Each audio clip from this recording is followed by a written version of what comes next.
Hi ವಿದ್ಯಾರ್ಥಿಗಳೇ, ಎಲ್ಲರಿಗೂ ಕೂಡ ನನ್ನ ಒಂದು ಚಾನಲ್ಗೆ ಸ್ವಾಗತ ಹೇಳ್ತಾ, ಫಸ್ಟ್ ಸೆಮಿಸ್ಟರ್ NEP ಎಂಬ ಒಂದು ಸಬ್ಜೆಕ್ಟಿಗೆ ಅನ್ವಯಿಸಿದಂಗೆ ನೀವೇನಾದರೂ BSc ಡಿಗ್ರಿ ಎಕ್ಸಾಮಿನೇಷನ್ BSc ವಿದ್ಯಾರ್ಥಿಗಳಾದಲ್ಲಿ ನಿಮಗೆ ಕಂಪ್ಯೂಟರ್ ಸೈನ್ಸ್ ಎಂಬ ಒಂದು ಸಬ್ಜೆಕ್ಟ್ ಇದೆ. ಅದು computer fundamental and programming in C regular ಇರುವಂಥ ಸ್ಟೂಡೆಂಟ್ಸ್ಗಳಿಗೆ ಇದು ತುಂಬ ಯೂಸ್ ಆಗುತ್ತೆ. 2028ರಲ್ಲಿ ನಡೆದಂತಹ ಒಂದು ಮಾಡೆಲ್ ಕ್ವಶನ್ ಪೇಪರ್, ಅಂದರೆ ಇದು ಕ್ವಶನ್ ಪೇಪರ್ ನಡೆದಿದೆ. ಈ ವರ್ಷ ನಡೆಯುವಂಥ ಒಂದು ಪರೀಕ್ಷೆಯಲ್ಲಿ ಈ ಕ್ವಶನ್ಸ್ಗಳು ರಿಪೀಟ್ ಆಗುವಂಥ ಸಂದರ್ಭ ಇದೆ. ಹಾಗಾಗಿ ಯಾವ ಪ್ಯಾಟರ್ನ್ ಕೇಳ್ತಾನೆ, ಯಾವ್ಯಾವ ಕ್ವಶನ್ಸ್ಗಳು ಇಂಪಾರ್ಟೆಂಟ್ ಅನ್ನೋದನ್ನು ನೋಡಿಬಿಡೋಣ. ಮ್ಯಾಕ್ಸಿಮಮ್ ಮಾರ್ಕ್ಸ್ ಎಷ್ಟಿರುತ್ತೆ ಅಂದರೆ 60 ಮಾರ್ಕ್ಸ್ ಇರುತ್ತೆ. ಫಸ್ಟ್ ಆಫ್ ಆಲ್ ಇಲ್ಲಿ answer any 6 questions each carries 2 marks. ಇಲ್ಲಿ ನಿಮಗೆ ಯಾವುದಾದ್ರೂ 6 ಕ್ವಶನ್ಸ್ಗಳನ್ನು ಬರೀಬೇಕಾಗುತ್ತೆ. ನಿಮಗೆ ಎಕ್ಸ್ಟ್ರಾ ಕೂಡ ಕ್ವಶನ್ಸ್ಗಳನ್ನು ಕೊಟ್ಟಿರ್ತಾರೆ, ಬಟ್ ನೀವು 6ಕ್ಕೆ ಮಾತ್ರ ನೀವು ಕ್ವಶನ್ಸ್ಗಳನ್ನು ಅಟೆಂಪ್ಟ್ ಮಾಡಬೇಕಾಗುತ್ತೆ. ಓಕೆ, ಇಲ್ಲಿ ಮುಖ್ಯವಾಗಿ ಇನ್ನೊಂದು ನೋಡಬೇಕಾದ್ರೆ ಪ್ರತಿಯೊಂದು ಪ್ರಶ್ನೆಗೆ 2 ಅಂಕಗಳನ್ನು ನಿಗದಿಪಡಿಸಿರ್ತಾರೆ. ಹಾಗಾದರೆ ಯಾವ ರೀತಿ ಕ್ವಶನ್ಸ್ಗಳನ್ನು ಕೇಳ್ತಾರೆ? ಮೊಟ್ಟ ಮೊದಲು 2 ಮಾರ್ಕ್ಸಿನ ಕೇಳ್ತಾರೆ. What is the digital computer? Okay, mention its types ಅಂತ ಕೇಳ್ತಾರೆ. What is system software? Give example ಅಂತ ಕೇಳ್ತಾರೆ. What are built in data types? Give example ಅಂತ ಹೇಳ್ತಾರೆ. Mention different types of operators. Write the syntax of while loop statement. Define string, how do you utilise it? What is function? Mention their types.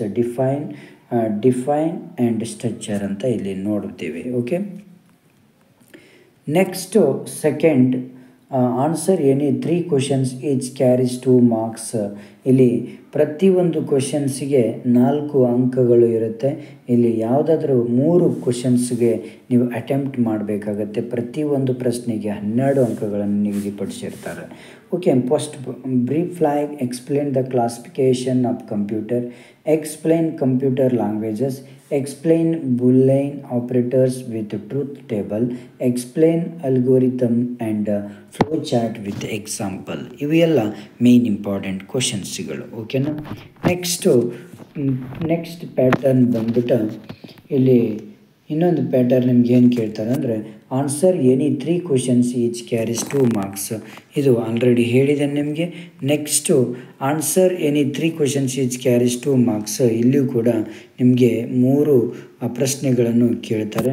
ನೋಡಿ, ಇಲ್ಲಿ explain switch case statement with example. What is looping? Explain to be looping and statement with examples. Explain memory representation up to dimensional area and explain character and handling functions with examples ಅಂತ ಇರುತ್ತೆ.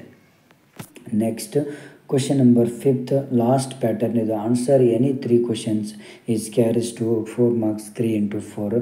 Right a note on pointers and write a program to calculate length of string without using built-in function and different structure and union. Explain the functions with no argument and no return values.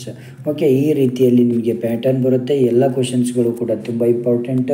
ನೀವು prepare ಹಾಕ್ಕೊಂಡು ಈ ಸರಿ exam ಬರೀರಿ. Okay, thank you friends, thank you.